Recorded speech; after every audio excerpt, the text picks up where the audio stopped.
Hi అండి, అందరికీ నమస్కారం. నేను మీ సీతా మల్లేష్. ఈ వీడియోలో మనం గెలుపుకు అర్థం ఏమిటో యండమూరి వీరేంద్రనాథ్ గారి మాటల్లో ఈ శీర్షిక ద్వారా తెలుసుకోబోతున్నాము. అందరూ కూడా చివరి వరకు చూడండి.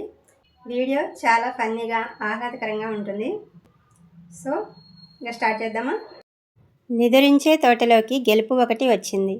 యండమూరి వీరేంద్రనాథ్ గారి మాటల్లో, గతంతో పోల్చుకుంటే ఇప్పుడు మనం చాలా ఆహ్లాదకరమైన జీవితం గడుపుతున్నాం. కానీ ఈ సుఖాల్ని పొందడం కోసం మనిషి చాలా కష్టపడ్డాడు. శాస్త్రవేత్తలు ఎన్నో నిద్రలేని రాత్రులు గడిపారు. వీటన్నింటికీ ఒకటే కారణం, కోరిక. మరింత సుఖవంతమైన జీవితం కోసం ఏం చేయాలో మనిషి నేర్చుకున్నాడు. లెక్కలు, సైన్సు, తర్కం అన్నీ ఆ పరిణామ క్రమంలోనే అభివృద్ధి చెందాయి. దాదాపు 3000 సంవత్సరాల క్రితం ఈజిప్టు దేశపు రాజులు రైతు తాలూకు పొలం పొడవు వెడల్పు కలపటం ద్వారా ఏ రైతు ఎంత పన్ను కట్టాలి అనేది నిర్ధారించేవాళ్ళు. వైశాల్యం అన్న పదం ఆ రోజుల్లో అప్పుడే వాడుకలోకి వచ్చింది. దాదాపు 2500 సంవత్సరాల క్రితమే కూడిగలు చేసే మిషన్లు చైనాలో వచ్చాయి. అలాంటి మిషన్ పేరు అబాకస్. ఇప్పుడు పిల్లలు నేర్చుకుంటున్న అబాకస్ అనే పేరు అక్కడి నుంచి వచ్చిందే. భయంకరమైన పోలియో, మసూచి, టీబీ లాంటి వ్యాధుల్ని నిర్మూలించగలిగాం, కనీసం తగ్గించగలిగాం. రానున్న దశాబ్దంలో క్యాన్సర్, ఎయిడ్స్ని కూడా పారద్రోలే మార్గాలు కనిపెడతాం. పోస్ట్ కార్డులు, టెలిగ్రామ్లు అంతరించిపోయాయి. తిరగళ్ళు, ఎడ్ల బండ్లు మ్యూజియాలకు పరిమితమయ్యాయి. ఇంటర్నెట్లు, జెట్ ఫ్లైట్లు వచ్చాయి. ఇంట్లో కూర్చొని హీరో కొడుకు పెళ్లి నుంచి కూతురు విడాకుల వరకు కళ్ళారా చూసి ఆనందిస్తున్నాం. ఎండబారి నుంచి తట్టుకోవడానికి ఏసీలు, వంటబారి నుంచి తప్పించుకోవడానికి కర్రీ పాయింట్లు వచ్చాయి. 5000 సంవత్సరాల క్రితం మనకి ఇంత జ్ఞానం లేదు. రోగి వ్యాధికి కారణం అధిక రక్తం అని నమ్మి ఆ రక్తం పీల్చేందుకు రోగుల శరీరాలపై జలగల్ని వదిలేవారు.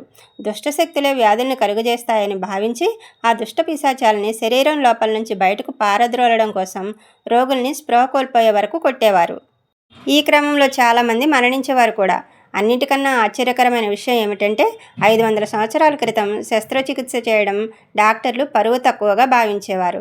కేవలం మంగళ్లే ఆపరేషన్ చేసేవారు. మీకు తెలుసా, ప్రపంచ వైద్య చరిత్రలో శస్త్రచికిత్సా పితామహుడిగా పిలువబడే ఆంబ్రోస్ పరే ఒక మంగళి. చెట్ల నుంచి తీసిన మూలికలతో తైలాన్ని తయారు చేసి గాయాల మీద రాయడం ద్వారా రక్తస్రావం ఆగుతుందని కనుక్కున్నవాడు ఈ ఆంబ్రోసే. అందుకే అతడికి ఫాదర్ ఆఫ్ సర్జరీ అన్న పేరు వచ్చింది. అంతకు పూర్వం వైద్యులు రక్తస్రావం ఆపడం కోసం గాయంపై ఎర్రగా కాల్చిన ఇనుముతో వాత పెట్టేవారు. దీర్ఘకాల తలనొప్పితో బాధపడే రోగి తలలో దెయ్యం చిక్కుకుపోయి ఉందని భావించి దాన్ని బయటకు పంపడం కోసం తల మీద మేకుతో కొట్టి రంధ్రం చేసేవారు. దెయ్యం బయటకెళ్ళాక గులకరాయితో ఆ రంధ్రాన్ని మూసేవారు. ఆ రోజుల్లో మత్తుమందు కానీ ఆయింట్మెంట్లు కానీ లేని కారణంగా మేకుతో కొట్టేటప్పుడు రోగి మెలకువగానే ఉండేవాడు. మనిషి క్రమక్రమంగా ఎదిగాడు. కాలం గడిచే కొద్దీ కొత్త మందులు కనుక్కోబడ్డాయి. శారీరకమైన బాధల నుంచి బయటపడడానికి బహుముఖమైన మార్గాల అన్వేషణ జరిగింది. శారీరకం వరకు సరే, మరి మానసికమైన బాధల నుంచి ఆ ప్రయోగాలు జరిగాయి.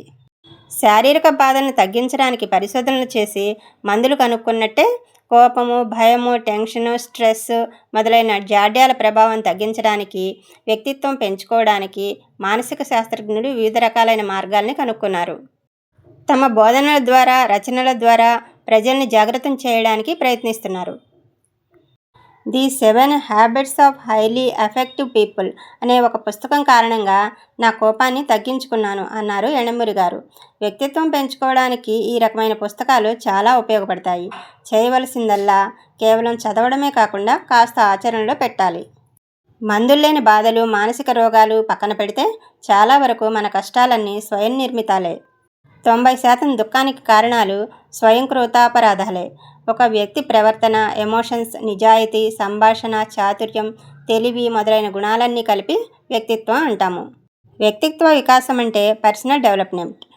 సంక్లిష్టమైన జీవన పయనంలో గెలుపు గమ్యాన్ని సాధ్యం చేసుకోవడానికి సుస్పష్టమైన మార్గం వ్యక్తిత్వ వికాసం. ఈ మధ్య ఒక ప్రముఖ నటుడు యండమూరి వీరేంద్రనాథ్ గారికి ఫోన్ చేసి, మరో 4 రోజుల్లో మా చిత్రం షూటింగ్ ప్రారంభమవుతోంది, కథ సగంలో ఆగిపోయింది, మీరొచ్చి చర్చల్లో పాల్గొనాలి అని కోరాడట. సగం వంటకంలో వేలు పెట్టడం ఇష్టం లేక, క్షమించాలి, ప్రస్తుతం నేను పర్సనాలిటీ డెవలప్మెంట్లో ఉన్నాను అన్నారట వీరేంద్రనాథ్ గారు. దానికి చాలా జిమ్లు ఉన్నాయి కదండి, మళ్ళీ మీరు కూడా ఎందుకు అని ఫోన్ పెట్టేశాడు కోపంగా. పర్సనాలిటీ అంటే అది కాదు, పెర్సోనా అంటే ముసుగు. మదర్ తెరీసా నుంచి బిన్ లాడెన్ వరకు, ఐన్స్టీన్ నుంచి ఐశ్వర్యరాయ్ వరకు పుట్టినప్పుడు అందరూ ఒకేలా పుట్టారు. కానీ వయసు పెరిగే కొద్దీ తెలివి, అందం, ఆశయం లాంటి రకరకాల ఆభరణాలతో, ఆయుధాలతో మానవ జాతికి మంచో చెడో చేశారు. అదే వారి పర్సనాలిటీ, వ్యక్తిత్వం ముసుగు.